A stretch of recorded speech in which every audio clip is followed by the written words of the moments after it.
Hi there, friends. Welcome back to another episode of Words Matter. There's a quote I've been saying for a few years now, a truth that I didn't learn from a book or a podcast. I didn't see it posted online. It came to me in the middle of the hardest kind of honesty.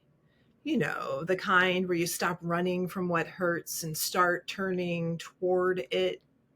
The kind where the old way doesn't work anymore and the new way hasn't taken shape yet. It came when I looked at myself, all of myself, and chose to stay. I deal with it so I can heal with it. I shared that quote in last week's episode, almost like a passing thought. But even as I said it, I felt the weight of it settle again. Because this isn't just a quote I carry, it's a truth I live.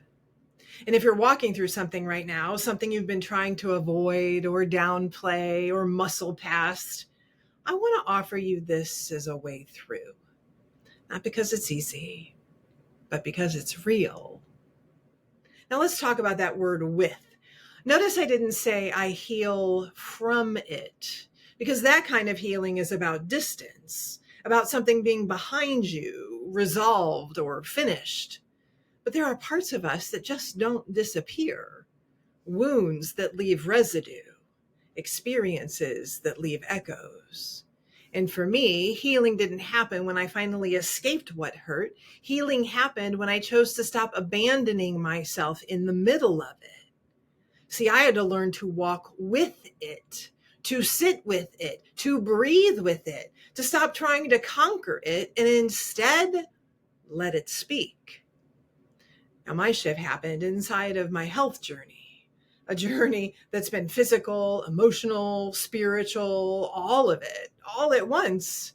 And there were years for me when discipline meant control, years when I used food to avoid what I didn't want to feel, years when guilt and shame took the wheel and all I knew how to do was to try harder, but never kinder. And then something changed. I stopped asking myself, why do I keep acting this way? And instead started asking, what happened that made this feel necessary? And then, what do I need right now? And that's when my healing began, not in the absence of pain, but in my willingness to be in its presence without punishment.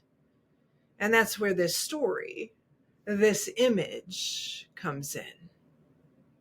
A while back, I saw a video posted by Michael Hodges on Facebook. And he's a wildlife photographer who's spent years capturing animals in their natural environment.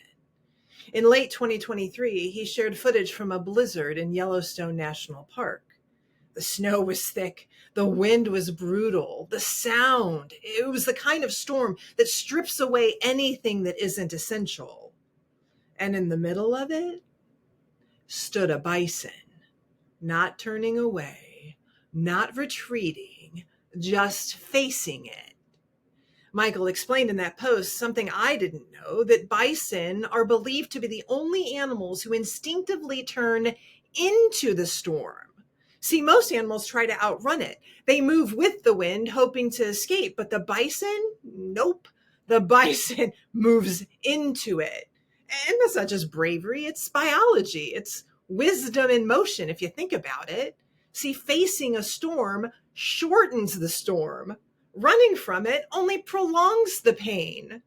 And as Michael filmed, his lens froze, his fingers stung from the cold, and his tripod nearly toppled in the wind. And there stood the bison, steady, grounded, unwavering, doing what it knew how to do.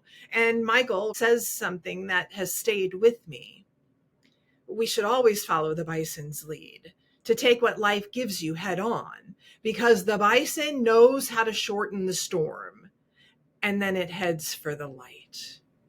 That whole thing, it just hasn't left me, because that, my friends, is what healing looks like. You want to heal? Be the bison. Not just in theory, not just as a nice idea. I mean, in real moments of your life. In the conversations you keep avoiding, in the choices you keep postponing, in the feelings you keep numbing, and in the truths you haven't spoken, even to yourself. Be the bison when your inner critic starts to whisper that you'll never get it right. Be the bison when the scale says something that tries to undo your self-worth. Be the bison when the people around you don't understand the changes you're trying to make.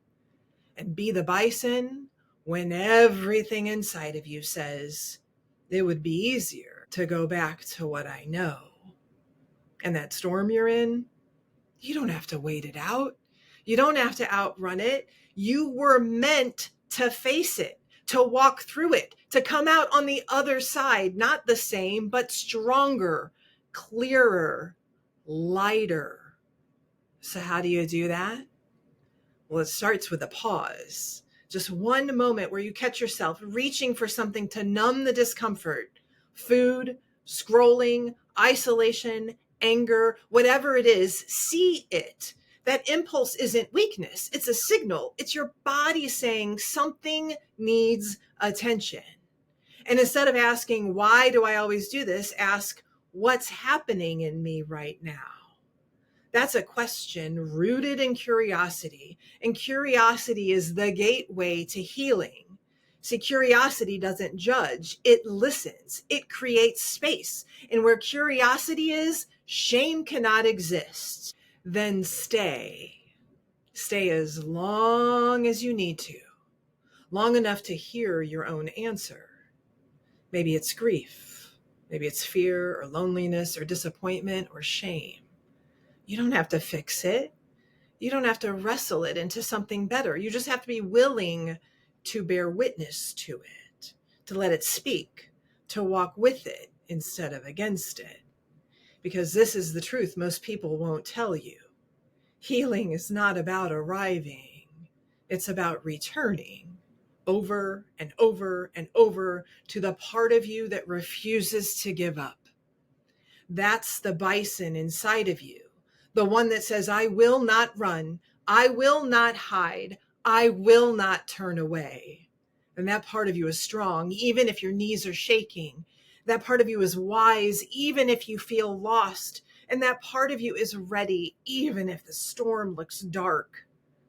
So today I want to remind you, you don't have to wait for better conditions. You don't have to wait to feel brave. You don't have to wait until someone else understands. You get to turn right now and face it. You get to be the bison. You get to shorten the storm, and you get to head for the light. I'll be walking with my healing friends, just like I always do. And I want to be right beside you because we have a lot of life to live still. Let's live it together. Friends, the words we see and read, the words we hear, and the words we say to ourselves and about ourselves, about what we're doing and how we're doing it, they all matter. Your words matter because you matter. Be the bison, and I'll see you in the storm. Have a great day.